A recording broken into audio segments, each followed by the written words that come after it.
না আলহামদুলিল্লাহ, আল্লাহর দয়ায় আপনাদের দোয়ায় মোহনরা ভালো রেখেছেন।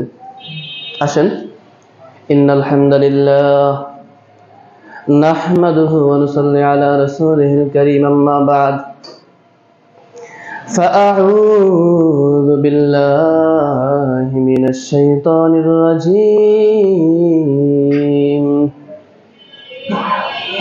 বিসমিল্লাহির রহমানির রহিম।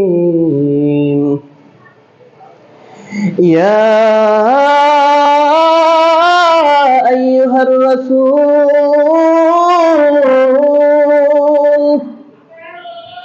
বাল্লিগ মা উনজিলা ইলাইকা ওয়া ইল্লাম তাফআল ফামা বাল্লাগতা রিসালাতাহ ওয়াল্লাহু ইয়াসিমুকা মিনান নাস ফিল আখি। وقال النبي صلى الله عليه وسلم تركت فيكم أمرين لن تضلوا ما تمسكتم بهما كتاب الله وسنة رسوله أو كما قال عليه الصلاة والسلام। সবাই পড়ছি আলহামদুলিল্লাহ, সবাই পড়ছি আলহামদুলিল্লাহ। আল্লাহ রাব্বুল আলামিন সূরা মায়েদা 67 নম্বর আয়াতে বলেন, ইয়া আইয়ুহার রাসূল বাল্লিগ মা উনজিলা ইলাইক। একটু শুনতে হবে মনোযোগ সহকারে, আর আমার সাথে একটু কথা বলতে হবে। আল্লাহ বলেন, আল্লাহর হাবিবকে বলেন, আল্লাহর হাবিবকে, যিনি পৃথিবীর সর্বশ্রেষ্ঠ মানুষ, ঠিক কিনা? ইয়া আইয়ুহার রাসূল, হে আমার রাসূল। আর কোরআনের অন্যতম একটি মুআজিজা হলো, আমার আল্লাহ, আমাদের রব তার হাবিবকে সব জায়গায় কখনো নাম ধরে সম্বোধন করেন নাই, প্রত্যেকটি জায়গায় নবী কিংবা রাসূল বলে সম্বোধন করেছেন। সুবহানাল্লাহ, কি পরিমাণ মহব্বত করেন! এছাড়া যত নবী আছে সব নবীর নাম ধরে আল্লাহ সম্বোধন করেছেন। আল্লাহ বলছেন, হে আমার রাসূল, বাল্লিগ, আপনি তাবলীগ করেন। আমাদের দেশে যে প্রচলিত তাবলীগ আছে সেই তাবলীগ না। আল্লাহ বলেন, তাবলীগ মানে হলো প্রচার করা। কি প্রচার করবেন? মা উনজিলা ইলাইক, আপনার রব আপনার উপরে যা কিছু নাজিল করেছে। সুবহানাল্লাহ। যদি এতটুকু থাকতো, ইয়া আইয়ুহার রাসূল বাল্লিগ, যে আমার রাসূল আপনি তাবলীগ করেন, প্রচার করেন, তাহলে এই জাতি মন গড়া বক্তব্য, বাপদাদার ধর্ম, কিচ্ছা কাহিনী প্রচার করার সুযোগ পেত। কথা বলেন ঠিক কিনা? আল্লাহ যেহেতু বলেছে মা উনজিলা ইলাইক, আপনার রবের পক্ষ থেকে আপনার কাছে যা কিছু নাজিল করা হয়েছে আপনি সেটাই প্রচার করেন। সুতরাং ১৫০০ বছর পূর্বে, ১৫০০ বছর থেকে এই পর্যন্ত পৃথিবীর আনাচে কানাচে, মাশরিক থেকে মাগরিব পর্যন্ত, শিমাল থেকে জুনুব পর্যন্ত, যেখানে আল্লাহ আল্লাহ রাসূলের কথা হবে, যেখানে যারা ইসলাম প্রচার করতে চাইবে, যেখানে যারা কোরআনের কথা বলতে চাইবে, যেখানে যারা হাদিসের কথা বলতে চাইবে, আল্লাহর ওহীর বিধান ছাড়া, পয়গম্বরের সুন্নাহ ছাড়া বাপদাদার ধর্ম, বাপদাদার কিচ্ছা চলবে না। কথা বলেন ঠিক কিনা? সুতরাং বলতে হবে, প্রচার করতে হবে আল্লাহ যা কিছু নাজিল করেছে। আমাদের সাথে ওনাদের সমস্যাটা এই জায়গায়, আমাদের সাথে ওনাদের সমস্যাটা এই জায়গায়। এরপরে আসেন আল্লাহ কি বলে, ওয়া ইল্লাম তাফআল ফামা বাল্লাগতা রিসালাতাহ। যদি আপনি এই দায়িত্ব পালন না করেন, প্রচার না, আল্লাহর পক্ষ থেকে যা নাজিল করা হয়েছে সেটা যদি আপনি প্রচার না করেন, তাহলে আপনি নবুয়তের দায়িত্ব, রিসালাতের দায়িত্ব পালন করেননি। আল্লাহু আকবার। এটা একটা সতর্ক বার্তা। আল্লাহ রাসূলকে সতর্ক করছেন যে আপনি যদি ওয়া ইল্লাম তাফআল ফামা বাল্লাগতা রিসালাতা, যদি আপনি যদি আল্লাহর পক্ষ থেকে যা নাজিল করা হয়েছে, যদিও অন্য আয়াত আল্লাহ তাআলা বলছেন রাসূল নিজে থেকে কিছুই বলেন না, আল্লাহ যা বলতে বলেন সেটাই বলেন। এরপরে আসেন, হয়তো রাসূল মন গড়া কোনো কিছু বলবেন না, এটা আল্লাহ তাআলা নিজেই ভালো জানেন।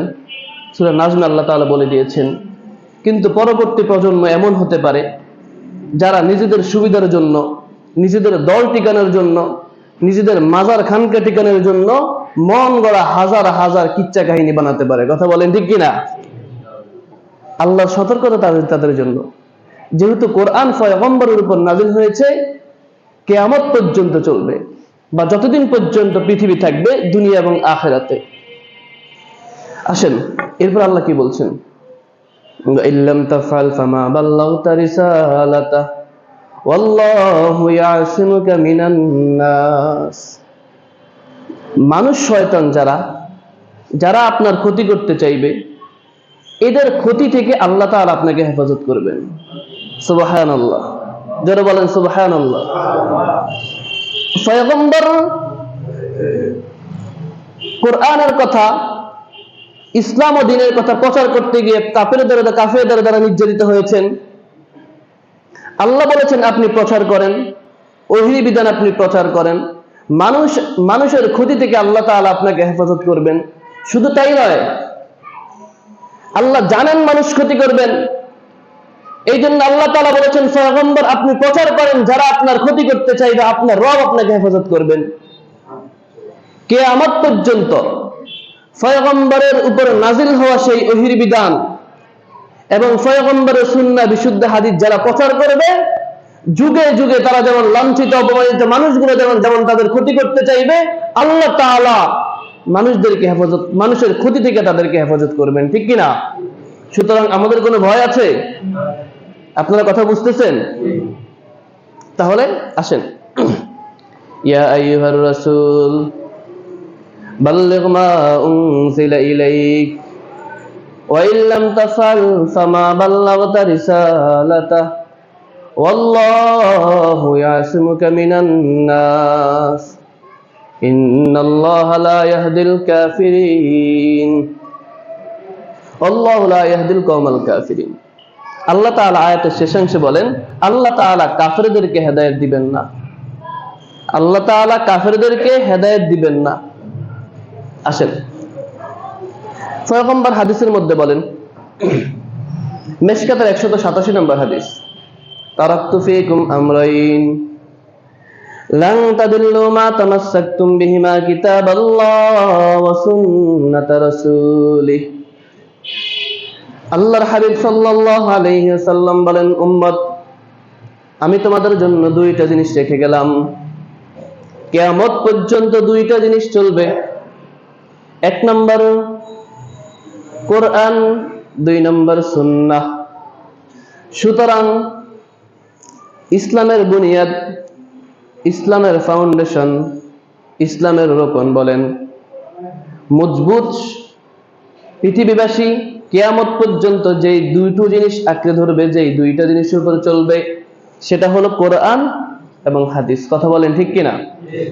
সুন্নাহ মানেই তো হাদিস, হাদিস মানেই সুন্নাহ, যদি এর বিপরীত ব্যাখ্যা রয়েছে। তো আসেন, আমাদেরকে আমাদের পয়গম্বর দিয়েছে দুইটা জিনিস, জোরে বলেন কয়টা? এক নাম্বার কোরআন, দুই নাম্বার হাদিস।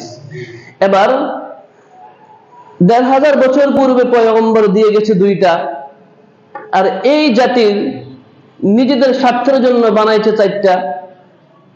হাদিস বলতেছে মানতে হবে কোরআন হাদিস, ওনারা বলতেছে মানতে হবে কোরআন হাদিস ইজমা কিয়াস। নাউজুবিল্লাহ বলবেন না? সমস্যাটা এখানেই। আসেন, আল্লাহ রাব্বুল আলামিন সূরা মায়দার ৩ নম্বর আয়াতের মধ্যাংশে বলেন, আল-ইয়াওমা আকমালতু লাকুম দীনাকুম ওয়া আতমামতু আলাইকুম নি'মাতি ওয়া রাদিতু লাকুমুল ইসলাম দীনা। আল্লাহ রাব্বুল আলামিন এই জাতিকে মনোনীত করেছেন, নিয়ামত দান করেছেন এবং দ্বীনকে পরিপূর্ণ করেছেন। পয়গম্বর ১৫০০ বছর পূর্বে আল্লাহ রাব্বুল আলামিন কোরআনের আয়াত নাজিল করে যে ইসলামকে পরিপূর্ণ করে দিয়েছেন, যে ইসলামকে পরিপূর্ণ করে দিয়েছেন, ১৫০০ বছর পরে এসে সেই ইসলাম মানতে হলে অন্য কারো মত, অন্য কোন ইমামের মত, কোন পীরের মত, কোন বাবার মত, কারো মত চলবে না। কথা বলেন ঠিক কিনা? সমস্যাটা এখানেই। যখন আমরা বলবো মানতে হবে কোরআন হাদিস, যখন বলবো ১৫০০ বছর পূর্বে দিন পরিপূর্ণ হয়ে গেছে, দিনের মধ্যে বাড়ানোর আর কমানোর কোনো সুযোগ নেই। আল্লাহ তাআলা বলেছেন সূরা রুমে ৩১ এবং ৩২ নম্বর আয়াতে বলছেন, মিনাল্লাযীনা ফাররাকু দীনাহুম ওয়া কানু শিয়া কুল্লু হিজবিন বিমা লাদাইহিম ফারিহুন। আল্লাহ বলেন মিনাল্লাযীনা ফাররাকু দীনাহুম শিয়া, ওরা দ্বীনের মধ্যে দলে দলে ভাগ করে ফেলতেছে, ওরা দ্বীনটাকে দ্বিখণ্ডিত করে ফেলছে। শুধু এক নয়, দ্বীনকে শত শত ভাগ করে ফেলতেছে, চূর্ণ বিচ্ছিন্ন করে ফেলতেছে। এই জাতি পয়গম্বরে রেখে দেওয়া দ্বীনকে সহস্তিত রাখবে না, এটাকে চূর্ণ বিচ্ছিন্ন করে ফেলতেছে, নিজেদের স্বার্থের জন্য ব্যবহার করছে। এক আয়াত বলে নিজের বাবার পক্ষে গান গাইছে, এক আয়াত বলে নিজের পীরের পক্ষে গান গাইছে, এক আয়াত বলে নিজের দল ক্রিটিকালের জন্য সেই গান গাইছে। আল্লাহ বলেন কুল্লু হিজবিন বিমা লাদাইহিম ফারিহুন, এরা নিজেরা দলাদলি করে নিজেদের দল নিয়ে সন্তুষ্ট, আর মনে মনে এই চিন্তা করে আমরাই সঠিক পথে আছি। নাউজুবিল্লাহ। তাহলে আল্লাহ তাআলা জানেন, তিনি সেই আয়াত তো ১৫০০ বছর পূর্বে নাজিল করে গেছেন, ১৫০০ বছর পূর্বে নাজিল করে দিয়েছেন, কারণ এই জাতি দ্বীনকে চূর্ণ বিচ্ছিন্ন করে ফেলবে, এই জাতি দ্বীনকে ভাগ করে ফেলবে, নিজেদের স্বার্থে ব্যবহার করতে চাইবে। আপনি দেখবেন আয়াত বলতেছে একটা, কিন্তু ভাগ করে ফেলতেছে, অনুবাদ করতেছে আরেকটা। ইসলাম মানছে তো মানছে, নিজেদের মন মতো মানছে। ইসলাম মানছে তো মানছে, নিজেদের মন মতো মানছে। যখন কোথাও ইসলামের কোন একটা বিধানের ক্ষেত্রে যখন চলে আসতেছে হাদিস, সহিহ হাদিস চলে আসতেছে, তখন বলতে হচ্ছে, তখন ছাত্রদেরকে শিখানো হচ্ছে এটা আমাদের মাযহাবের মধ্যে নেই। শুধুমাত্র মাযহাবের দোহাই দিয়ে শত শত বিশুদ্ধ হাদিসকে তারা অবজ্ঞা করছে। আল্লাহ তাআলা সেটাই বলছেন, কুল্লু হিজবিন বিমা লাদাইহিম ফারিহুন। তারা বিচ্ছিন্ন হয়ে যাচ্ছে, দ্বীনকে দ্বিখণ্ডিত করে ফেলতেছে, তারপরেও তারা সন্তুষ্ট আছে, মনে করছে তারা নিজেরা বিখণ্ডিত করে তারা ভাবছে যে আমরা সন্তুষ্ট আছি, আমরা সঠিক পথে আছি। এই জাতিকে বুঝাবে কে? এই জাতির কর্ণকহরে সেই মেসেজ দিবে কে যে আপনি যেটা মানছেন সেটা তো পয়গম্বরের রেখে দেওয়া ইসলাম নয়, আপনি যেটা মানছেন সেটা তো পয়গম্বরের রেখে দেওয়া দ্বীন নয়, আপনি যে সালাতটা পড়ছেন সেটা তো পয়গম্বরের রেখে দেওয়া সালাত নয়, আপনি যে সিয়াম সাধনা করছেন সেটা তো পয়গম্বরের রেখে দেওয়া সিয়াম সাধনা নয়। এটা এই জাতিকে কে শিখাবে? যারা শিখাতে যাইবে, যারা শিখাতে গিয়েছে ১৫০০ বছর পূর্বে আমার পয়গম্বর যখন ধরে ধরে দাওয়াত দিচ্ছে, পয়গম্বর লাঞ্ছিত হয়েছে, পাথর নিক্ষেপ করে ক্ষতবিক্ষত করা হয়েছে। ১৫০০ বছর পরে এসে যুগে যুগে ১৫০০ বছর পর্যন্ত কোরআন হাদিসের কথা যারা বলেছে, কোরআন হাদিসের সহিহ মেসেজ গুলা যারা মানুষকে দিয়েছে, মানুষের কর্ণকহর পর্যন্ত পৌঁছানোর চেষ্টা করেছে, এই জাতি তাদেরকে সবচেয়ে বেশি লাঞ্ছিত অপমানিত করেছে। কথা বলেন ঠিক কিনা? এই জাতি তাদেরকে সবচেয়ে বেশি ক্ষতিগ্রস্ত করেছে, এই জাতি তাদেরকে সবচেয়ে বেশি কোণঠাসা করেছে। শুধুমাত্র দেখেন, আপনারা হয়তো জানেন আমি হানাফি ব্যাকগ্রাউন্ডের, একদিন নয়, বছরের পর বছর ধরে হানাফিদের বড় বড় মাদ্রাসায়, হাটহাজারী মাদ্রাসায় পড়াশোনা করেছি, দারুল উলুম দেওবন্দে পড়াশোনা করেছি। এবার হাটহাজারী থেকে শুরু করে বেশ কয়েকটি মাদ্রাসায়, বড় বড় মাদ্রাসায় চাকরি করেছি, বুখারী সহ বড় বড় কিতাব পড়িয়েছি। কিন্তু আমাদেরকে ছাত্র জামানা থেকে যে জিনিসটা সব থেকে বেশি শেখানো হতো সেটা হলো, কোন একটা হাদিস, বিশুদ্ধ হাদিস যখন চলে আসবে, যদি প্রশ্ন করা হয় হুজুর এটা তো সহিহ হাদিস, বলবে এটা আমাদের মাযহাবের মধ্যে নেই। সমস্যা তো তখন থেকেই। আর যখন মাযহাব নিয়ে গবেষণা শুরু করেছি প্রায় 10 বছর ধরে বা তার চাইতে কম বেশি সময় ধরে, এই বিষয়গুলো 2-1 দিনে কিন্তু মনের মধ্যে আনা বাঁধে নাই, খটকা তো আস্তে আস্তে লাগতেছে। যখন গবেষণা শুরু করলাম, দেওবন্দ থাকতে বেনারস গিয়েছি, বেনারস সেখানে আহলুল হাদিসদের বিশাল বড় মাদ্রাসা, সেখান থেকে হামায়াতুল কুবরা কি কিতাব কিনেছি, সালসাতুস সাবিল কিনেছি, আরো বেশ কিছু আকীদার কিতাব, আর জুবাইরি জাই, আরো বেশ কিছু লেখকের কিতাব সংগ্রহ করেছি। এগুলো আস্তে আস্তে আস্তে চুপি চুপি পড়া অধ্যয়ন শুরু করলাম। এরপর বাংলাদেশে এসে সেটা জারি রেখেছি। আর আহলুল হাদিস সালাফি আলেমদের সাথে তো বাহাস আছেই। আমি বেশ কিছু বাহাস করেছি হানাফিদের পক্ষ থেকে, আবার বেশ কিছু বাহাসে সহযোগিতা করেছি, বেশ কিছু কিতাব অনুবাদ করেছি, আর লেখালেখি তো আছে, বহুত কিছু আছে। কিন্তু তর্ক বিতর্ক তো চলছেই। হানাফি মাযহাব টিকানোর জন্য তো বহুত কিছু করেছি। বুখারী শরীফ নিজেও প্রায় 7 বছর ধরে তো বুখারী পড়াচ্ছি। তো চলছেই। মনের মধ্যে চিন্তা আসলো যে আসলে এদের বিরুদ্ধে সালাফি মাযহাব, সালাফি মানহাজ, আহলুল হাদিস ওনাদের বিরুদ্ধে এত বেশি নিষেধাজ্ঞা করছি, এবার একটু জানার চেষ্টা করি আসলে সহিহ হাদিসের সব থেকে বেশি কাছে কারা।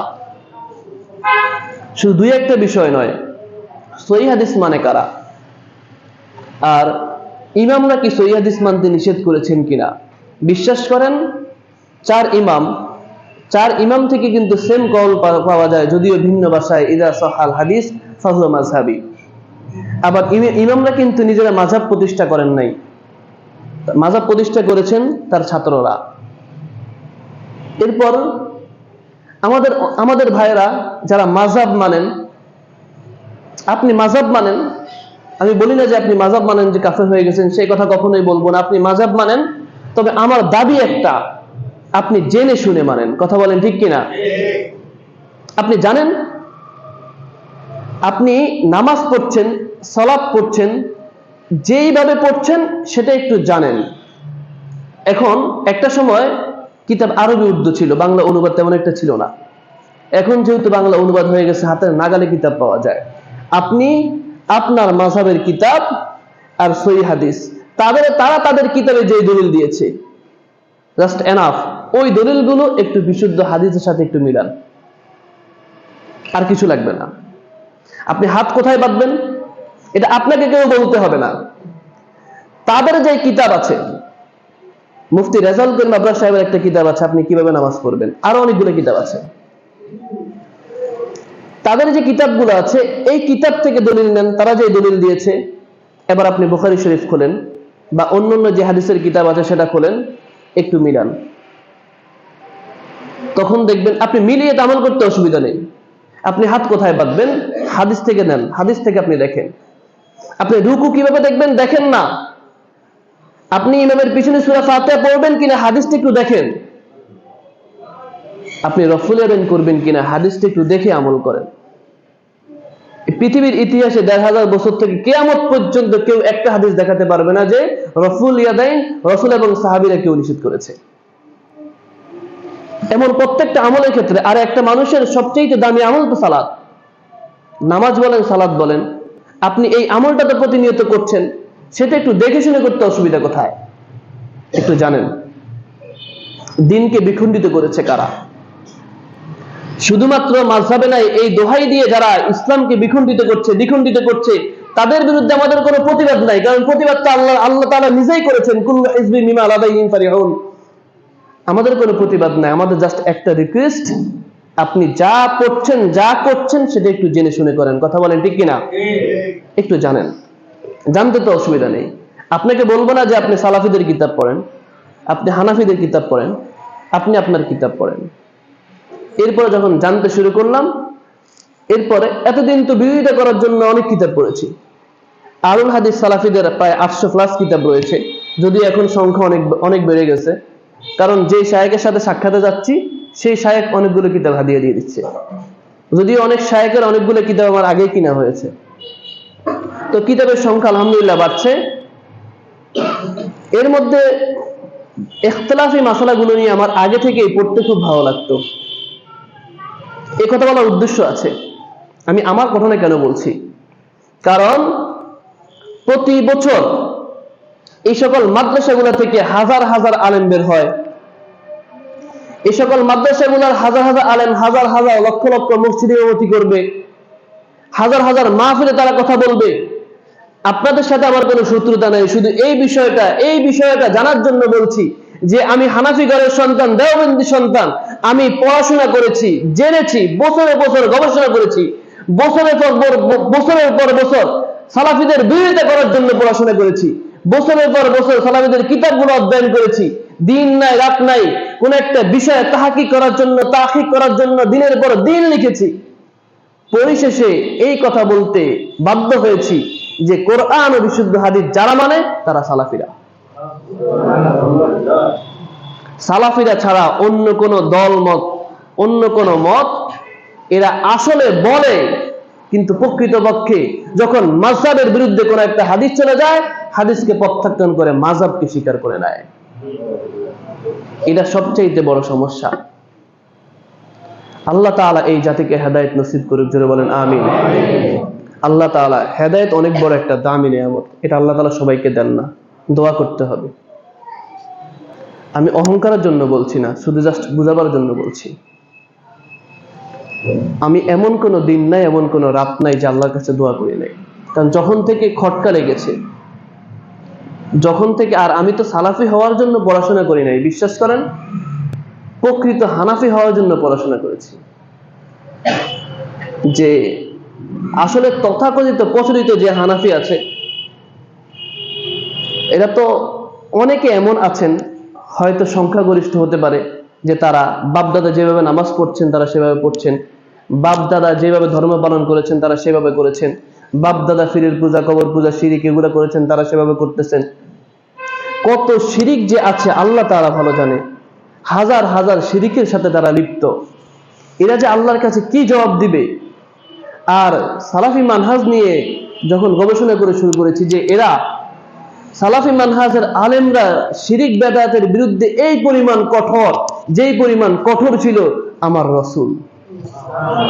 শিরিক বেদাতের বিরুদ্ধে এই পরিমাণ কঠোর, যেই পরিমাণ কঠোর ছিল হযরত ওসমান রাদিয়াল্লাহু তাআলা, হযরত ওমর ফারুক রাদিয়াল্লাহু তাআলা, হযরত খালিদ বিন ওয়ালিদ রাদিয়াল্লাহু তাআলা।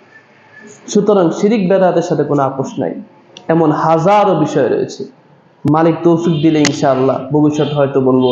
আল্লাহ তাআলা কবুল ও মঞ্জুর করুন, আমিন। একটু পানি হবে।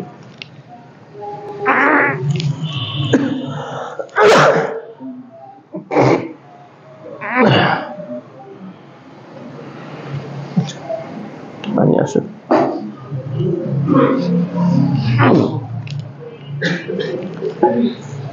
আলহামদুলিল্লাহ, আলহামদুলিল্লাহ, আস্তাগফিরু ওয়া আস্তাগফিরু।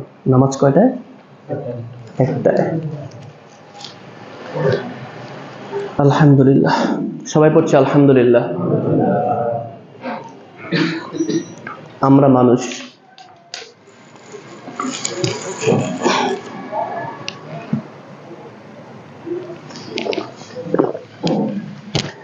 বলেন তো আমাদেরকে মানুষ যিনি বানিয়েছেন তিনি কে? আল্লাহ। আসলে বলতে হবে, মানুষ যিনি বানিয়েছেন তিনি কে? আল্লাহ। কেন বানিয়েছেন? আল্লাহকে জিজ্ঞাসা করেন। আল্লাহ বলবে, ওয়ামা খালাকাতুল জিন্না ওয়াল ইনসা ইল্লা লিয়াবুদুন।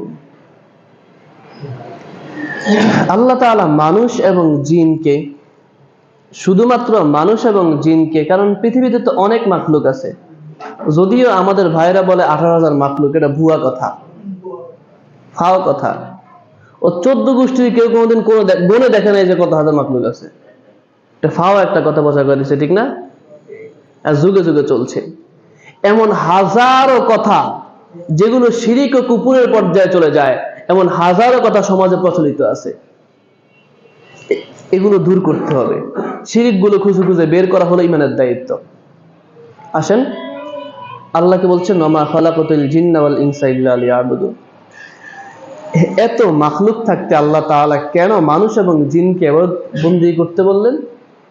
আর ইবাদত শব্দের অর্থ কি? ইবাদত শব্দের অর্থ হলো, আল্লাহ ইবনে কাসির রাহিমাহুল্লাহ লিখেছেন, ইমাম শুআব আরনাউত লিখেছেন, শুআইব আরনাউত লিখেছে, ব্যাখ্যা করেছেন যে ইবাদত হলো গরদান নেহাদান ওয়া তাআন, মস্তককে অবনত করে দেওয়া। কার কাছে? যারা বলেন কার কাছে? দেখেন মজার একটা ব্যাখ্যা শুনেন। আল্লাহ বলেছেন গরদান নেহাদান ওয়া তাআন, আল্লাহর কাছে মাথাকে অবনত করে দেওয়া।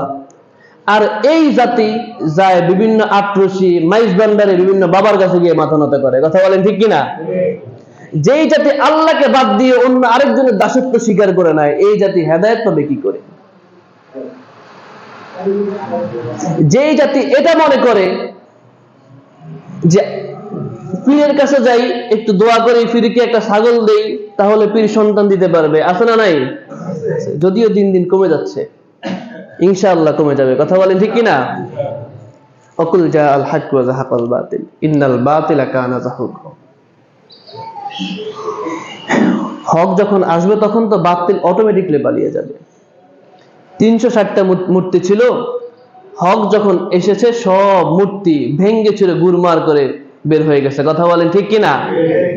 এই জাতি আরেকটা মজার তথ্য হলো, হিন্দুরা দেখবেন সব মায়ের পূজা করে, হিন্দুরা দেখবেন সব মায়ের পূজা করে, আর মুসলমানেরা সব বাবার পূজা করে। কথা বলেন ঠিক কিনা? সব কত হাজার বাবা যে আছে। ওই চিটাগাঙে এক জায়গায় আছে কুমির বাবা। এক পীরের একটা কুমির ছিল, কুমির মারা গেছে, এখন কুমিরের কবর দিয়ে দিচ্ছে, এখন কুমির বাবা হয়ে গেছে। সেখানেও ওরস হয়। আবার ল্যাংটা তো আছে। এই কথাগুলো বলার উদ্দেশ্য আছে, উদ্দেশ্য হলো জাতিকে সতর্ক করা। কারণ আপনার ঈমান, আপনারা হাদিসটা জানেন, প্রসিদ্ধ হাদিস, শেষ জামানায় হাতের মধ্যে কয়লা রাখা, জ্বলন্ত কয়লা রাখা সহজ, কিন্তু ঈমান রাখা কঠিন হয়ে যাবে। এই গাড়িতে আসার সময় একজন বলছে, দাড়ি নিয়ে কথা হচ্ছে, দাড়ি ছাটার বিষয়ে কথা হচ্ছে। দাড়ি, আল্লাহর হাবিব তো দাড়ি ছেড়ে দিতে বলেছেন, কাটতে বলেন নাই। আর অসংখ্য সাহাবীদের আমল আপনি দেখবেন। আমাদের আরেকটা তথ্য নেন, যেদিন থেকে দিল্লির রশিদিয়া, একটা বিশাল একটা কুতুবখানা আছে, দিল্লির রশিদিয়া থেকে লেবানন, বৈরুতের সাফা, ইসলামিক কান্ট্রিগুলার কিতাবগুলো, যেই কিতাবগুলা ইসলামিক কান্ট্রিগুলোতে ছাপা হইতো, সৌদি আরব থেকে, মদিনা থেকে ছাপা হইতো, এই কিতাবগুলোর অনুরূপী সংকলন যেদিন থেকে দিল্লির রশিদিয়া থেকে বের করা শুরু করেছে, সেই দিন থেকে খেয়ানতি শুরু করেছে। কথা বলেন ঠিক কিনা? একই কিতাব আপনি লেবানন বৈরুতটা পড়েন আর দিল্লি রশিদিয়াটা পড়েন, দেখবেন যত রকম খেয়ানতি আছে, মিথ্যাচার আছে, এই সকল কিতাবগুলো ঢুকানো হয়েছে। হাজার হাজার লক্ষ লক্ষ কিতাব দিল্লি রশিদিয়া থেকে বছরের পর বছর ধরে, শত শত বছর ধরে ছাপা হয়েছে। এই জাতির মানুষের কাছে প্রচার করা হয়েছে, শিরিক, বেদাত, কুফর সবকিছুকে হযবরল করে প্রচার করা হয়েছে জাতির কাছে। আর এই সকল কিতাবগুলো পড়িয়ে বছরের পর বছর মাদ্রাসাগুলোতে পড়িয়ে ইসলাম বিদ্বেষী ছাত্র তৈরি করা হচ্ছে, শিরিক বেদাতের উপর সহনশীল ছাত্র তৈরি করা হচ্ছে, যে যেখানে যাও, মাজারে যাও, ইমামতি করো, তাদের সাথে মিলে চলো। আসলে নাই, আপনি দেখবেন অনেক বড় মুফতি হয়ে এটা শেখানো হয়েছে। এভাবেই তাদেরকে ট্রেনিং দেওয়া হচ্ছে মাদ্রাসাগুলোতে। আস্তে আস্তে শিরিকের সাথে আস্তে আস্তে লিপ্ত হও, কোন একদিন শিরিক চলে যাবে। বছরের পর বছর শিরিকের গোলামি করছে। আরে মানুষ তো একবার শিরিক করলে তো ঈমান চলে যাবে, তাহলে সে 18 বছর 20 বছর শিরিক করার পরে, 20 বছর পরে সে যদি শিরিক দূর হয়ে যায়, হলেও হতে পারে। যদি না দূর হয়, ঈমানদারের দাবি কি? ঈমানদার যেখানে শিরিক দেখবে সেখানেই তো প্রতিবাদ করবে। আল্লাহর হাবিব তো সেটাই শিখিয়েছেন। যাই হোক, বাসের মধ্যে পাশের যাত্রী বলছিল যে দাড়ি তো আবু লাহাবের ছিল, দাড়ি তো আবু জাহেলের ছিল, দাড়ি তো তেমন গুরুত্বপূর্ণ জিনিস না। তো বললাম যে আপনি কোন কিতাবের মধ্যে পেয়েছেন, দেখেন তো আবু জাহেলের দাড়ি ছিল। তো কিতাবের নাম তো জানি না, হুজুররা বলছে। তা আপনি হুজুরের ধর্ম মানেন না আল্লাহ রসুলের ধর্ম মানেন? লাজবাব। ধর্ম মানতে হবে কার? পৃথিবীর এমন কোন কিতাব নাই, হ্যাঁ যদি কোনো চটি বই তাদের তৈরি থাকতে পারে, যে পৃথিবীর এমন কোন কিতাব নাই যে আবু লাহাব আবু জাহেলের দাড়ি ছিল। এগুলো ফাও কথা, জাতিকে বিভ্রান্ত করা হচ্ছে। যদি থেকেও থাকে, সেটা তো তারা ধর্ম মেনে রাখে নাই, ঠিক না? সেটা তো ধর্ম মেনে রাখে নাই। এখন ইন্ডিয়ার সাবেক প্রধানমন্ত্রী ছিল মনমোহন সিং, তারও তো মনে দাড়ি ছিল, পাগড়ি ছিল। এখন কেউ যদি সেটা দিয়ে রেফারেন্স দেয়, রবীন্দ্রনাথ ঠাকুরের বিশাল দাড়ি ছিল, এখন কেউ যদি সেটা দিয়ে রেফারেন্স দেয়, তাহলে ওর চাইতে বড় দাজ্জাল পৃথিবীতে আর হতেই পারে না। কথা বলেন ঠিক কিনা? ও শুধু ইসলামের বিধানকে অস্বীকার করছে তা নয়, বরং চরম ধোঁকাবাজি প্রতারণা করছে। ওই যে নিজে দাড়ি না রেখে কিভাবে বাঁচা যায় সেই চিন্তা করছে। আসুন, ইবাদত কাকে বলা হয়? গরদান নিহাদান ওয়া তাআন, প্রত্যেকটা জায়গায় আল্লাহর বিধানকে সবচেয়ে বেশি প্রায়োরিটি দেওয়া। আল্লাহর বিধান যেখানে চলে আসবে সেখানে কোনো যুক্তি না দেখানো। আল্লাহর বিধান যদি চলে আসে এক বাক্যে স্বীকার করা। কেমন ভাবে স্বীকার করা? হযরত আবু বকর সিদ্দিক রাদিয়াল্লাহু তাআলা আনহু মেরাজের রজনীতে আল্লাহর হাবিব যখন মেরাজ থেকে এসে মেরাজের বর্ণনা দিচ্ছেন, কাফেররা তো শুনেছে, যদিও সেটা ভিন্ন ইতিহাস। একজন কাফের শুনে বা আবু জাহেল শুনে, সে রাস্তা দিয়ে যাইতেছে, আবু বকর সিদ্দিক রাদিয়াল্লাহু তাআলা আনহুর সাথে দেখা হয়েছে, তাকে বলতেছে মুহাম্মদ তো পাগল হয়ে গেছে। নাউজুবিল্লাহ। কিভাবে পাগল হয়েছে? মুহাম্মদ বলতেছে এক রাত্রে সে আরশ আজিমে গেছে, গিয়ে আল্লাহর সাথে দেখা করে আসছে। এটা কি সম্ভব?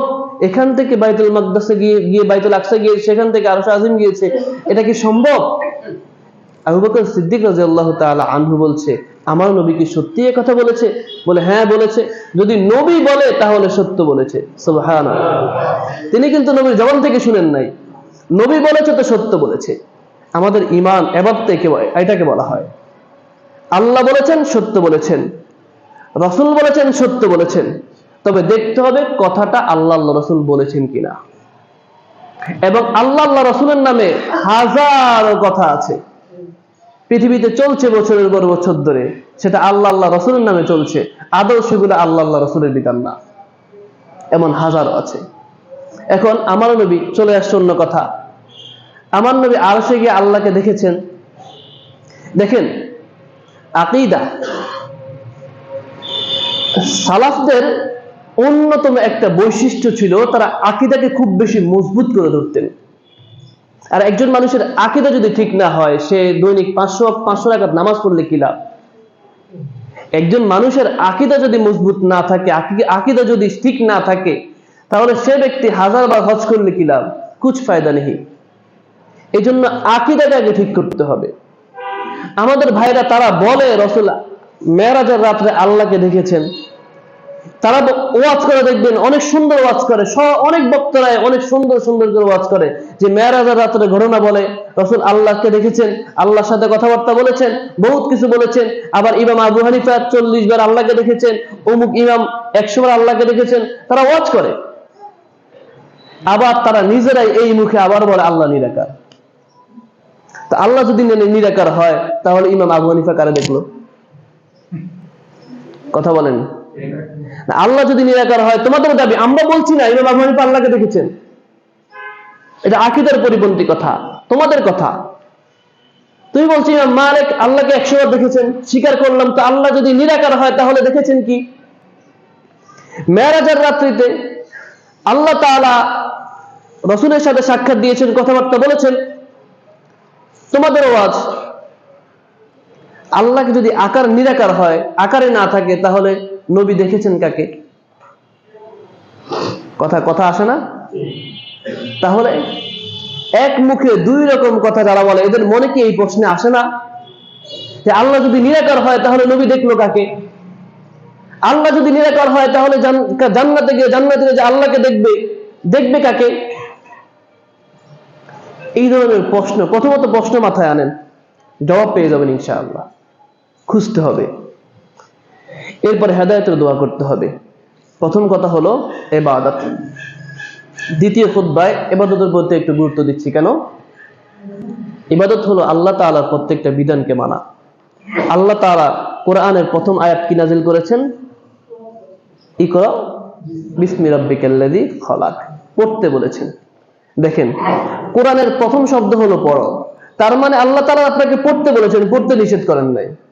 আপনি বাংলা পড়েন, বাংলা পড়েন, আপনি আরবি পড়েন, আরবি পড়েন। এরপরে যারা পড়তে পারে না, জানতে পারে না, তাদের জন্য আল্লাহ তাআলা কি বলেছেন? ফাসআলু আহলা যিকরি ইন কুনতুম লা তা'লামুন। যারা পড়তে পারেন না, আল্লাহ তাআলা তাদেরকে বলেছেন যারা জানে তাদেরকে জিজ্ঞাসা করো। সুবহানাল্লাহ বলবেন না? তাহলে কোনো ধোঁকার কোনো জায়গা নাই। তো আপনি ফাঁকিবাজি করবেন, কোনো জায়গা নাই।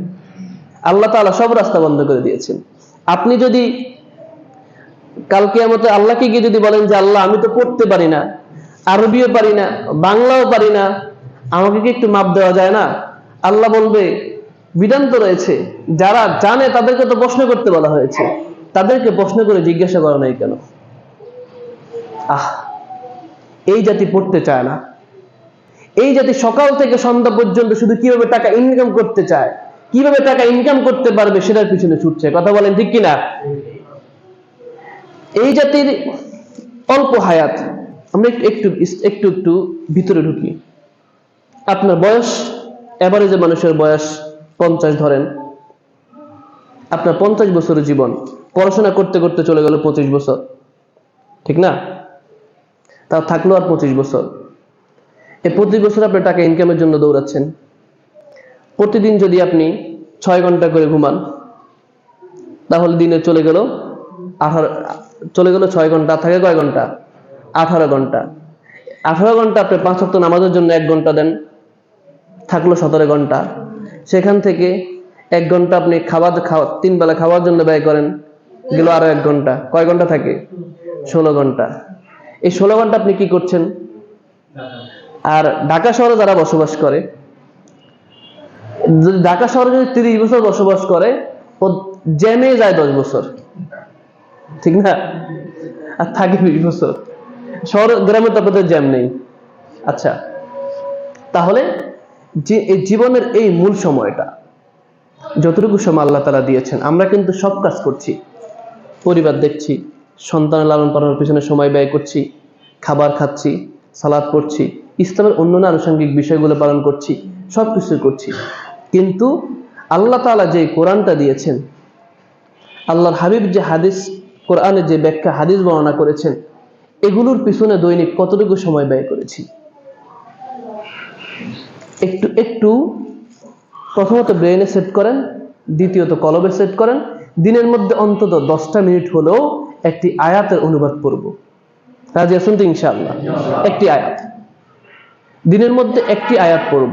আরবি যারা পারছি আরবি পড়ব, নতুবা অনেকে এখানে আছেন, মুরব্বীরা আছেন, যেই সূরাগুলো দিয়ে আমি নামাজ পড়ছি, সূরা ফাতিহা, অন্যান্য সূরা কেউ কম বেশি যে পারেন আমি জানি না, আপনারা অবশ্যই অনেকে 4টা 5টা এরকম জানতে পারেন।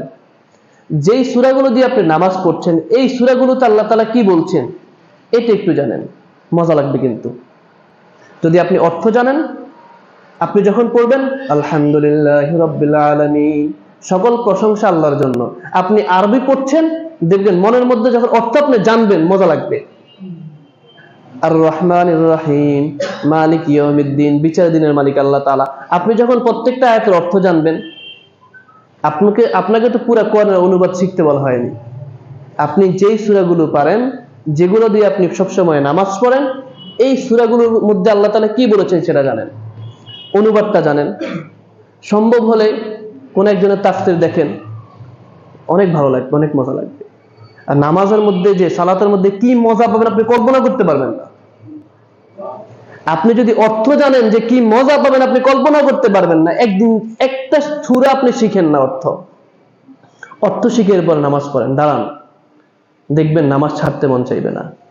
কারণ আল্লাহ তাআলার প্রত্যেকটা কোরআনের প্রত্যেকটা আয়াতের অলংকার, শব্দমালা এত সুন্দর, অবাক না হয়ে পারবেন না। পৃথিবীতে অসংখ্য অগণিত গবেষক রয়েছেন, বিধর্মী, খ্রিস্টান, ইহুদি খ্রিস্টান অনেকে আছেন, যারা কোরআনের বিভিন্ন শব্দমালা গবেষণা করতে গিয়ে মুসলমান হয়ে গেছেন।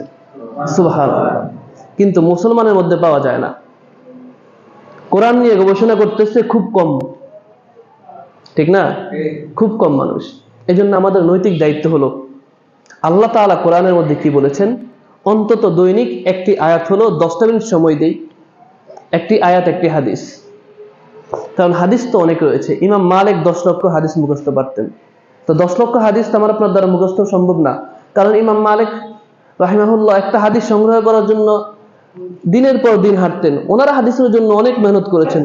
ওই আল্লাহর বান্দারা যদি হাদিসের জন্য মেহনত না করতেন, তাহলে আমাদের পর্যন্ত আসা যে কি পরিমাণ কষ্ট হতো। এমনিই তো অবস্থা খারাপ, কারণ আমাদের ভারত উপমহাদেশে ইসলাম আসছে ইরানের উপর দিয়ে, শিয়াদের উপর দিয়ে। এই জন্য অধিকাংশ শিয়াদের মত ঢুকে গেছে ইসলামের মধ্যে। হাজার হাজার, যারা গবেষণা করেন তারা বলতে পারবেন। আমাদের এই যে রীতিনীতি, ধর্ম পালনের যে পদ্ধতি, আলহামদুলিল্লাহ সহিহ আকীদার সালাফি মানহাজের এই ভাইয়েরা এই সকল শিয়া নীতি থেকে, শিরিক থেকে আলহামদুলিল্লাহ অনেকটাই মুক্ত। আর এর বাইরে যারা আছে তাদের মধ্যে হাজার হাজার শিয়াদের নীতি ঢুকে গেছে, শিয়াদের বিধান ঢুকে গেছে। আল্লাহ তাআলা হেফাজত করুক, জোরে বলেন আমিন। এই জাতি মুহররমের 10 তারিখ আসলে কি অবস্থা করে। এরপর ওরস, এই নীতিটা হলো তো ওরস, এই যে মাজারে যে ওরস করা হয় এটা শিয়াদের নীতি। এমন হাজার হাজার আছে, বলে শেষ করা যাবে না। যাই হোক, এগুলো জানতে হবে। আল্লাহ তাআলা সকলকে জানানোর তৌফিক দান করুক, জোরে বলেন আমিন। আসেন, প্রথম খুতবায় আমরা বলেছি ওহির বিধান এবং পয়গম্বরের সুন্নাহ মানতে হবে, ওহির বিধান পয়গম্বরের সুন্নাহ। এরপর আমল করতে হবে তারাক্তু ফীকুম আমরাইন। এই হাদিসের ব্যাখ্যা আমরা বলেছি আল্লাহর হাবিবের মাধ্যমে দুইটা জিনিস রেখে গিয়েছেন, কোরআন এবং হাদিস। মানতে হবে কোরআন এবং হাদিস, এর বাইরে অন্য কোনো কিছু মানা যাবে না। রাজি আছেন তো ইনশাআল্লাহ? কোরআন হাদিস যখন আসবে, দ্বিতীয় খুতবায় ইবাদত নিয়ে কথা বলেছি। ওই যে কোরআন হাদিসের বিধান যখন সামনে চলে আসবে তখন মাথাকে অবনত করে দিতে হবে আল্লাহ রাসূলের সামনে, কোরআনের সামনে। সেখানে কোনো ওই যে ঘাউরামি করা যাবে না। এই কথা এই জন্য বলছি যে আমাদের সামনে যখন কোরআনের কোনো সঠিক শক্ত বিধান চলে আসে, কারণ কোরআন তো একটা সংবিধানের নাম, বিধানের নাম, তখন নিজের পক্ষে গেলে মানার চেষ্টা করি, নিজের বিপক্ষে গেলে একটু এড়িয়ে যাওয়ার চেষ্টা করি। এটা করা যাবে না। হাজারো বিধান চলে আসবে, একটা হলো আমি মানতে পারছি না, মানার চেষ্টা করবে ইনশাআল্লাহ, আল্লাহ তাআলা তৌফিক দান করুন, কিন্তু অবজ্ঞা করা যাবে না ইনশাআল্লাহ। রাজি আছেন তো ইনশাআল্লাহ? আল্লাহ তাআলা কবুল ও মঞ্জুর করুন, জোরে বলেন আমিন। আর আমি তো মাজলুম মানুষ, আমার জন্য দোয়া করবে। আর এই পথটা কিন্তু খুবই সহজ না, এই রাস্তা কিন্তু খুবই সহজ না। এই কনভার্ট হওয়া, হানাফি মাযহাব ত্যাগ করে সহিহ আকীদা গ্রহণ করা কিন্তু কঠিন, সহজ না। কি পরিমাণ কঠিন! যেমন আমি একটা মাদ্রাসার, বিশাল একটা মাদ্রাসার মুহতামিম ছিলাম। আরো 2টা মাদ্রাসায় সপ্তাহে 2 দিন 3 দিন করে বুখারী এবং ফতুয়া শামীর দরস দিতাম। আরো বেশ কিছু মাদ্রাসায় 1 ঘন্টা 1 ঘন্টা করে করে বরকতের জন্য, ওনারা বলে আর কি, বরকতের জন্য শায়েখকে নিয়ে যেত। ওই 1 ঘন্টা 1 ঘন্টা করে অনেক মাদ্রাসায় বিভিন্ন বুখারীর খতমে বুখারীর কত অনুষ্ঠানে যাইতাম, সবক অনুষ্ঠানে যাইতাম, এরকম। তো সব কিছু ত্যাগ করতে হয়েছে কেন জানেন? অনেক সুন্দর ছিলাম, অনেক ভালো অবস্থানে ছিলাম, আবার হানাফিদের বক্তাও ছিলাম, অনেক ভালো অবস্থানে ছিলাম। কিন্তু বিশ্বাস করেন, যখন থেকে গবেষণা শুরু করেছি, হানাফি মাযহাবের ইমাম তো বলেছে ইজা সাহাল হাদিস ফাহুয়া মাযহাবি। আমি আমার ওস্তাদদেরকে জিজ্ঞাসা করতাম যে সহিহ হাদিস আসলে আমাকে কেন মাযহাবের দ্বারস্থ হতে হবে? সহিহ হাদিস মানতে অসুবিধা কোথায়? আমার ওস্তাদ জবাব দিতে পারতো না, যদিও তিনি ভিন্ন জবাব দিতেন যে মাযহাব ত্যাগ করা যাবে না। আমি তো মাযহাব ত্যাগ করছি না, আমার প্রশ্ন হলো সহিহ হাদিস মানতে অসুবিধা কোথায়? কারণ অসংখ্য সহিহ হাদিস তো আছে যে হাদিসগুলো আমরা মানছি না। তো আল্লাহ তো আপনাকে বলেন, আরে মাযহাব সৃষ্টি হয়েছে 400 বছর পরে, তো 400 বছর আগে যারা ইসলাম মেনেছে তারা তো মাযহাব মানে না, তারা ইসলাম মেনেছে কিভাবে? এই প্রশ্নগুলো আমাকে খুব বেশি ক্ষতবিক্ষত করত। তখন কোনো কিছুর পরোয়া করি নাই, যে না, সহিহ হাদিস মানবো। এরপরে সহিহ হাদিস খোঁজা শুরু করেছি, আমল করা শুরু করেছি। আমি নিজে বলি না এটা আমি সালাফি হয়েছি, ওরা আমার আহলে হাদিস বানাই দিছে। আমি সহিহ হাদিসের আমল করা শুরু করেছি। এখন আমার এক শিক্ষককে বললাম, বুকে হাত বাঁধা কিনা জায়েজ? বলতেছে আস্তাগফিরুল্লাহ, এটা করা যাবে না। আমি বললাম যে আপনার বউ আমাদের চাচি আম্মা কি বুকে হাত বাঁধে না? কয় বাঁধে, তা সেটা তো আস্তাগফিরুল্লাহ। এখন বলতেছে এটা বলা যাবে না। তুই কি ইমাম আবু হানিফার চাইতে বেশি বুঝোস? ইমাম আবু হানিফার চাইতে তো বেশি বুঝি না, কিন্তু আপনি তো আমার চাইতে বেশি বুঝেন, আপনি আমার বুঝান। ঠিক আছে, এই সকল প্রশ্নগুলো জবাব কেউ দিতে পারে নাই, পারবেও না। তারপরে বাধ্য হয়ে ওই যে গরদান নেহাদান ওয়া তাআনু, যখন আমল করা শুরু করেছি, ওরাই আমার মাদ্রাসা থেকে অবাঞ্ছিত ঘোষণা করছে, আমার বিরুদ্ধে আন্দোলন হয়েছে, ঘরবাড়ি হামলা করে সবগুলো ভাঙ্গা আমারে তারা বের করে দিচ্ছে। আমি আহলে হাদিস হয়ে গেছি, ইহুদি খ্রিস্টানদের দালাল হয়ে গেছি। নাউজুবিল্লাহ বলবেন না। যাই হোক, আমার সেই ভাইদের প্রতি আমার নসিহা, সেই ভাইদের প্রতি নসিহা, আপনি যা মানছেন সেটা জেনে আমল করেন। কথা বলেন ঠিক কিনা? আপনি যেটা মানছেন, যে আমলটা করছেন, সেটা সহিহ হাদিসে আছে কিনা, কোরআনে আছে কিনা সেটা মানেন। দেখবেন আপনি নিজেও আহলে হাদিস হয়ে যাবেন। আল্লাহু আকবার। আল্লাহ কবুল করে জোরে বলেন আমিন। আরো জোরে বলেন আমিন। আল্লাহ তাআলা বলছেন, ইউরিদুনা লিউতফিউ নূরাল্লাহি বিআফওয়াহিহিম ওয়াল্লাহু মুতিম্মু নূরিহি ওয়ালাউ কারিহাল কাফিরুন। সূরা সফে আছে যে কোরআন দ্বীনের যে আলোটা, এটা হলো প্রজ্বলিত তারকার মতো, এটা হলো নূর, আলোর মতো। এটাকে যারা নিভাতে চাইবে, নিভানোর জন্য আঘাত করবে, এটা আরো বেশি ছড়িয়ে যাবে। সুবহানাল্লাহ বলবেন না? এই জন্য বাংলাদেশে প্রতি বছর, আমরা আগেও দেখতাম, হানাফিতে একটা আগেও দেখতাম, বাংলাদেশে বিভিন্ন জায়গায় সালাফি মসজিদ করতে দেয় না, মাদ্রাসা ভেঙে দেয়, মসজিদ ভেঙে দেয়। আর আল্লাহর কি বরকত, দিন দিন মসজিদ বাড়তেছে, মাদ্রাসা বাড়তেছে। কথা বলেন ঠিক কিনা? আর আগে দিন দিন মানুষ বাড়তেছে, দিন দিন বহুত হানাফি আলেম আছে, যারা গবেষণা করতেছে, বুঝতেছে। আমার সাথে অনেকে যোগাযোগ করেছে, শত শত আছে যারা এখন স্বীকার করতে বাধ্য হচ্ছে। বহুত আছে বিভিন্ন মাদ্রাসার, বছরের পর বছর। একজন তো পঞ্চমের একজন মুহাদ্দিস আছে, উনি 30 বছর ধরে বুখারী শরীফ পড়াচ্ছে, একেবারে বয়স্ক। উনি আমার কথা শুনে আমাকে ফেসবুকে মেসেজ দিয়েছে, হোয়াটসঅ্যাপে নাম্বার নিয়ে বলতেছে, ভাই আপনি যে কাজটা করেছেন 100% সঠিক কাজ করেছেন। আমরা প্রতিবন্ধকতার কারণে স্বীকার করতে পারি না। কান্না ছাড়া কোনো উপায় নেই, কারণ এই পরিবেশ আমরা যদি স্বীকার করি, আমাদেরকে হত্যা করে ফেলবে। চিন্তা করছেন কোন জায়গায় বসবাস করছি?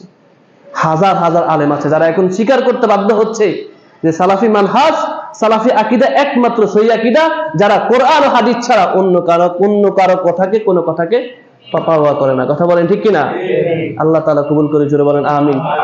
অনেক কথা বলেছি, ভুলভ্রান্তি হয়ে গেলে ক্ষমা চাই। আমাদের এক ভাই আছেন, উনিও হানাফি মাযহাবে ছিলেন, একটা কার্ড দিয়েছেন। আপনার কি যেন বলছেন? উনিও অনেক আঘাতের শিকার হয়েছেন। হাফেজ কারি হারুন রশিদ বাদল বিশাল মুমিন শাহী, উনি সম্ভবত সাহায্য সহযোগিতার জন্য আসছেন। আচ্ছা যাই হোক, আপনাদের যদি সিস্টেম থাকে তাহলে ভাইকে সাহায্য সহযোগিতা করবেন, ঠিক আছে? আস্তাগফিরুল্লাহ।